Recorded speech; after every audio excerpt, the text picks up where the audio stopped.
दिल्ली का मुख्यमंत्री कौन होगा, ये सबसे बड़ा सवाल है। खबर है कि 18 फरवरी को रामलीला मैदान में शपथ ग्रहण समारोह होगा, लेकिन अब तक सीएम के नाम का सस्पेंस बरकरार है। खुलासा नहीं हुआ है, चर्चाओं का बाजार गर्म है। सूत्रों के हवाले से खबर है कि पीएम मोदी ने दिल्ली के सीएम के नाम पर मुहर लगा दी है।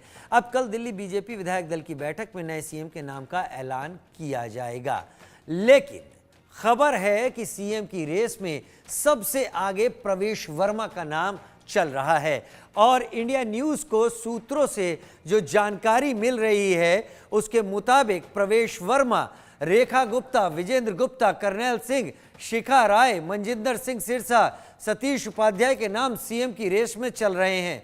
लेकिन इन नामों में प्रवेश वर्मा पहले दिन से आगे चल रहे हैं। सवाल यह है कि अमित शाह और जेपी नड्डा ने किसका नाम पीएम को भेजा है, मोदी ने किसे चुना है, कौन चलाएगा दिल्ली, क्या बिग सरप्राइज मिलने वाला है, आज इसी पर चर्चा करेंगे।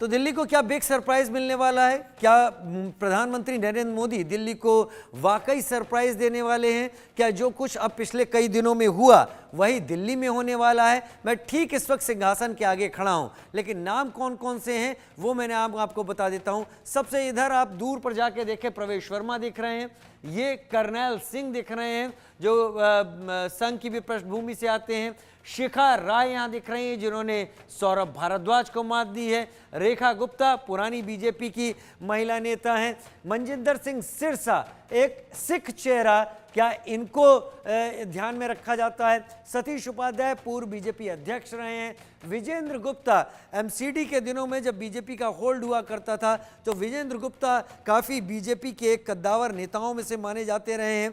ये जो हम चेहरे आपको दिखा रहे हैं, ये 7 चेहरे, क्या इन 7 चेहरों में ही ढूंढा जाएगा वो एक इक्का जो दिल्ली को चलाएगा, वो ट्रंप कार्ड जो दिल्ली का होगा? क्या इन्हीं में से प्रधानमंत्री नरेंद्र मोदी ने तय किया है या फिर कोई और सरप्राइज हो सकता है? दिल्ली में सरकार गठन को लेकर बड़ी खबर भी आपको बता देते हैं, क्या क्या कयास लग रहे हैं। मोहन बिष्ट स्पीकर बनाए जा सकते हैं विधानसभा के। जी हां, सरकार गठन को लेकर मोहन बिष्ट मुस्तफाबाद से इन्होंने चुनाव जीता है, ओपी शर्मा विश्वासनगर से जीते आए डिप्टी स्पीकर बनाए जा सकते हैं। 18 फरवरी को रामलीला मैदान में शपथ ग्रहण होगा, मोहन बिष्ट स्पीकर बनाए जा सकते हैं। दिल्ली में सरकार के गठन को लेकर बड़ी खबरें आप तक हम पहुंचा रहे हैं।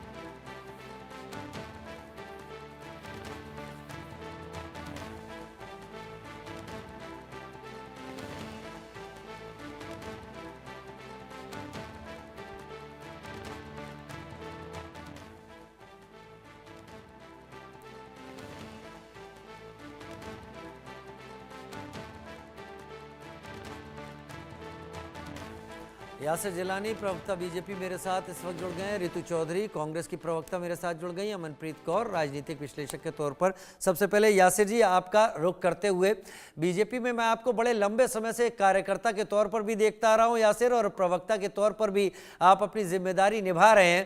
तो प्रधानमंत्री नरेंद्र मोदी क्या इस बार भी सरप्राइज देने की तैयारी में है? जैसा हमने राजस्थान में देखा, जैसा मध्य प्रदेश, छत्तीसगढ़, उड़ीसा में हमने देखा।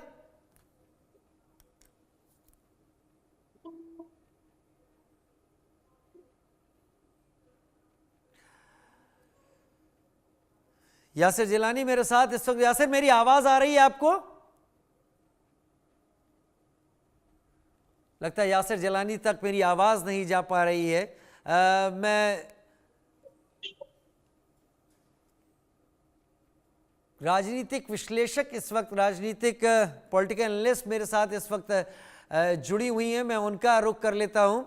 और मेरे साथ मैं आपसे जानना चाहूंगा, क्या आपको भी लग रहा है राजनीतिक समीकरण को देखते हुए कि इस बार दिल्ली में कोई नया चेहरा सामने आएगा या फिर स्थापित चेहरा आप देख रही हैं? देखिए, बिल्कुल जो हाई कमांड का फैसला होता है वो आखिरी होता है। आपको भी ये पता है कि हमेशा ही भाजपा जो है सीएम फेस पहले अगर रिवील नहीं करती, उसके बाद जब उनके नाम की घोषणा करनी होती है, तो हम और आप हमेशा चौंकते हैं। जैसे आपको याद होगा गुजरात में जब सीएम बनाए थे भूपेंद्र पटेल, तब भी हम लोग चौंके थे और जब नायब सिंह सैनी हरियाणा में बने थे, तब भी हम चौंके थे। तो ये देखना होगा क्योंकि 27 साल बाद भाजपा ने कमांड सँभाली है दिल्ली की, तो क्योंकि 1993 से लेके 1998 तक जब तक 5 साल भाजपा की सरकार रही है, उस दौरान किसी न किसी कारणवश 3 मुख्यमंत्रियों बदलने पड़े हैं। चाहे वो साहिब सिंह वर्मा हो, चाहे वो खुराना जी हों, चाहे वो सुषमा स्वराज जी हों। तो वो गलती जो है भाजपा मुझे लगता है अभी नहीं करना चाहती, इसलिए वो फूँक-फूँक के कदम रख रही है। बाकी ये जो क्यास-काइयाँ मीडिया लगा रहा है, ये जो क्यास-काइयाँ हम और आप लगा रहे हैं, ये बिल्कुल एक साइड पे हो जाएँगी और एकदम से आप देखना कि जब फाइनल अनाउंसमेंट होगी सीएम चेहरे की, सीएम का नाम जो है फाइनल किया जाएगा, तो हम और आप भुचक्के रह जाएँगे क्योंकि जो क्राइटेरिया होता है उसको एकदम कास्ट हो, चाहे वो आवाज आ रही है, चलो नहीं आ कमिटमेंट्स रही हो, चाहे वो आवाज। कम्युनिटी हो, उसको साधने की कोशिश करी जाती है और आवाज आम बहुत तौर थोड़ी पे ये कितने देखा नंबर गया की आ है रही कि आने वाले इलेक्शन किस स्टेट में होने वाले हैं, किस कम्युनिटी को साधने की ज़रूरत है, उन चीज़ों पे भाजपा हमेशा ही विचार करके सीएम जो है वो बनाती है। क्योंकि दिल्ली की कमांड जो है वो बाकी स्टेट से अलग तरीके की है, तो दिल्ली में शासन करने के लिए एक अलग टाइप से ही क्राइटेरिया जो है वो सेट करा जाएगा। हालाँकि जो फाइनल डिसीज़न है वो जैसे आपको पता है मोदी जी और अमित शाह जी का ही होगा और जो भी मीडिया में नाम चल रहे हैं, आप देखना कि इनमें से बिल्कुल अलग नाम जो है वो सामने आएगा। बिल्कुल अलग अलग नाम सामने आएगा। ये तो आप पुराने अनुभव के आधार पर कह रही हैं और यासिर जिलानी भी मेरे बिल्कुल। साथ इस वक्त जुड़ गए हैं। यासिर भाई, एक लंबे समय से आपको देख रहा हूं, प्रवक्ता के तौर पर भी आपसे बात हो चुकी है, लेकिन आज जो सवाल मैं आपके सामने रखूंगा इसका एक जवाब तो सभी दर्शकों को पता है, दूसरा जवाब आप बताएंगे, क्योंकि एक जवाब ये है कि तय बीजेपी आलाकमान करेगा और उसने कर लिया है, लेकिन फिर भी जो नाम जो चेहरे चल रहे हैं, आपकी प्रतिक्रिया। देखिए, भारतीय जनता पार्टी में जो 48 विधायक जीत के आए हैं, वो एक से बढ़ के एक हीरे हैं और लगातार एक्सपीरियंस वाले विधायक भी हैं, नौजवान विधायक भी हैं, जिनको 5-5 टर्म का एक्सपीरियंस है, वो भी विधायक इस बार दिल्ली विधानसभा में दिखाई देंगे। और आपको भी यकीन है, मुझे भी यकीन है कि भारतीय जनता पार्टी का मुख्यमंत्री बनने जा रहा है।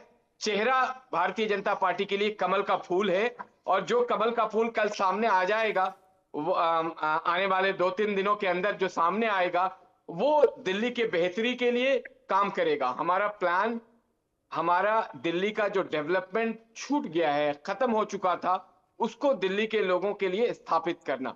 माँ यमुना मैया पे हमने लगातार आपके साथ भी डिबेट करी है। हमने प्रण लिया हुआ है और प्रधानमंत्री जी ने भी अपने भाषण में लगातार कहा कि यमुना मैया की हम इस तरह की सफाई करेंगे, जैसे साबरमती रिवर फ्रंट है, वैसे यमुना मैया के अंदर भी हम रिवर फ्रंट का एक एक जो सपना है उसको नहीं, पूरा करने जा रहे हैं, जिसका एक काम। बेहतरीन नदी अगर दिल्ली के साथ है, उसका साफ होना, उसका लाइवली होना, ये तो सभी लोगों के लिए बहुत जरूरी है। लेकिन मैं आपसे जो और सवाल पूछ रहा हूं, क्या हमने जो जी, राजस्थान में सरप्राइज आपसे बीजेपी की तरफ से देखा, क्योंकि लोगों ने आकलन ही नहीं किया था कि भजनलाल शर्मा भी मुख्यमंत्री हो सकते हैं, डॉक्टर मोहन यादव का नाम दूर दूर तक नहीं था, या विष्णुदेव साय की बात करें या मोहन चरण मांझी की बात करें, क्या इन 48 में से कोई एक ऐसा है जो देखिए, सरप्राइज के तौर पर सामने आए? बदलते बदलते भारत में बदलती हुई राजनीति की तस्वीर भारतीय जनता पार्टी ने भारत के अंदर स्थापित किया है।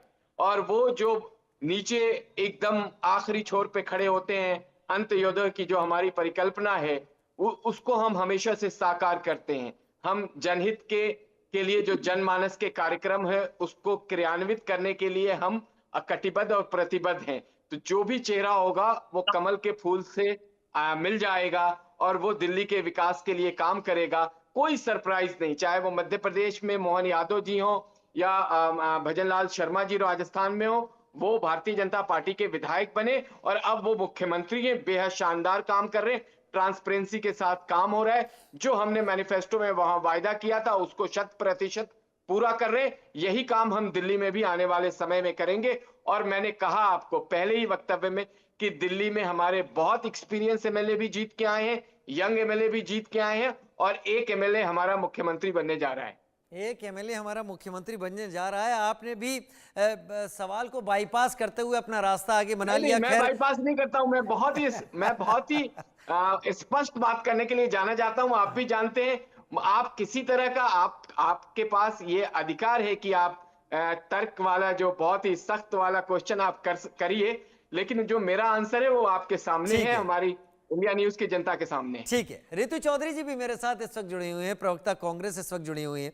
रितु जी, बहुत उम्मीदें आपको भी होंगी क्योंकि सत्ता बदली है और मैं मानता हूं कि कांग्रेस ने इस बार दिल्ली के चुनाव में अपनी अलग मौजूदगी दर्ज कराकर भले जीत की बात ना की हो, लेकिन कांग्रेस ने अपने वजूद को वापस पाने की जो कोशिश की थी वो पाया हुआ वोट प्रतिशत में बढ़ा हुआ कांग्रेस का दिखाई पड़ा है। और कांग्रेस ने भी ये कोशिश की थी कि सत्ता क्या उसके बिना बनी रह पाती है, तो कांग्रेस का वजूद अपने गठबंधन में कैसा है वो भी दिखा है।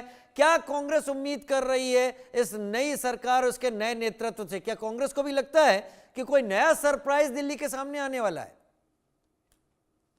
देखिए, केंद्र में इनकी सरकार है, एलजी इनके हैं, एनसीडी में भी बहुमत इनको मिलने वाली है, तो सब कुछ इनके पक्ष आपने तो में है। एमसीडी की घोषणा कर दी वो पहले से ही।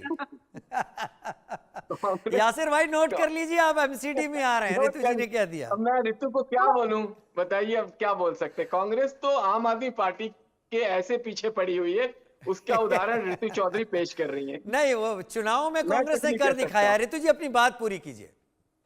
तो मुख्यमंत्री चाहे पर्ची से बने और चाहे जो है ऊपर का सीधा आदेश आ जाए, मुख्यमंत्री तो ऐसे ही बनते हैं भाजपा में, मुख्यमंत्री कोई बने उससे कोई फर्क नहीं पड़ता। फर्क इससे पड़ता है कि जो इन्होंने वादे किए थे, चाहे वो यमुना का हो, चाहे वो पॉल्यूशन को लेकर हो, चाहे वो नए इंफ्रास्ट्रक्चर को, नए हॉस्पिटल्स हो, नए स्कूल्स हो, और दिल्ली की कल्याण के लिए, दिल्ली की जनता के लिए जो भी वादे किए वो भाजपा पूरा करे। मुझे ऐसा लगता है कि ऐसे मुख्यमंत्री की दिल्ली में आवश्यकता है।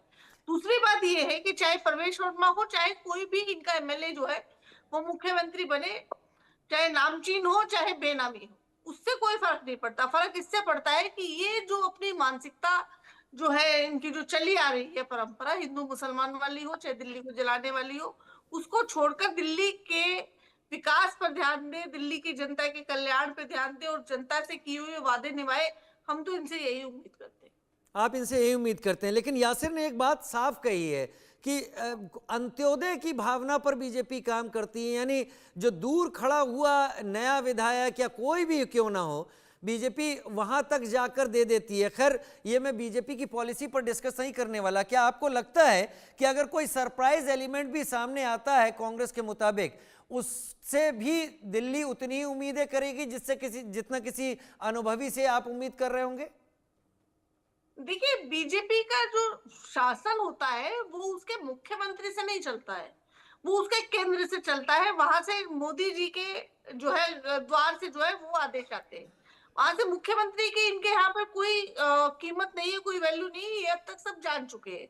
आपने देखा होगा, चाहे नायब सिंह सैनी हो, चाहे मोहन यादव जी हो, चाहे इस प्रकार के जितने भी तमाम इनके मुख्यमंत्री हैं, उनका जो है वजूद जो केवल और केवल कठपुतली के जितना है, जो कि दिल्ली में भी यही देखने को आपको मिलेगा। तो मैं तो यही कहूंगी कि केंद्र से ही सही, चाहे नागपुर से ही सही, आदेश कहीं से भी आए, दिल्ली के कल्याण के आए। लेकिन कांग्रेस में भी तो यही प्रक्रिया चलती रहती थी। हाईकमान को तो सभी मानते हैं। खैर, उस पर अभी नहीं जाऊंगा क्योंकि चर्चा वो नहीं है। इनके यहाँ एक रिबटल दे दूं, इनके यहाँ तो ईवीएम के माध्यम से वोट डलता है फिर मुख्यमंत्री बन जाते हैं। कैसी बात कर रही है रितु चौधरी? अपनी बात को कॉन्ट्रडिक्ट मत करिए। दिल्ली में हमारी देखिए, हमारे यहाँ तो लोकतंत्र चलता है।